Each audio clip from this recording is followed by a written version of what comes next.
জাতিসংঘের উদ্যোগে আজকে একটা গোল টেবিল বৈঠক আহ্বান করেছিল।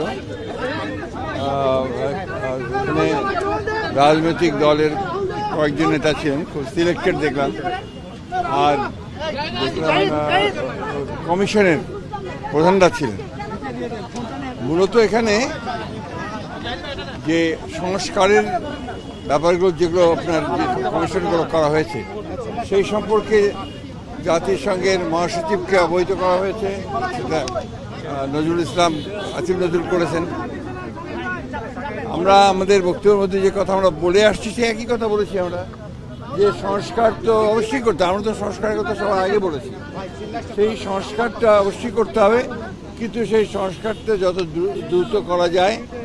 আমরা যেটা বলেছি আমরা মূলত যে নির্বাচন কেন্দ্রিক যে বিষয়গুলো আছে সেগুলো করে ফেলা এবং তার দ্রুত ইলেকশন করা এবং একটা পার্লামেন্টের মাধ্যমে বাকি বিষয়গুলোকে আপনার করতে হবে। এটা একটা চলমান প্রক্রিয়া, সেই বিষয়গুলো আমরা বলে এসেছি। কে? না না, উনি এই ব্যাপারে কোনো কমেন্ট করেন। এটা আমাদের আভ্যন্তরীণ ব্যাপারে। আসলে এই গোল টেবিলটার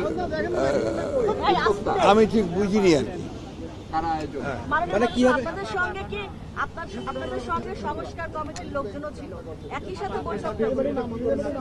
সংস্কার কমিশন যারা প্রধান তারা ছিলেন।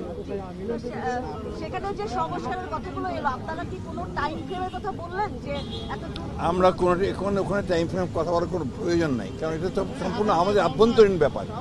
আমরা সংস্কার কমিশনের সঙ্গে আমরা কথা বলছি, তাদের সঙ্গে আমাদের যোগাযোগ আছে এবং তারা যা চাচ্ছে আমরা সব তাদেরকে দিয়েছি।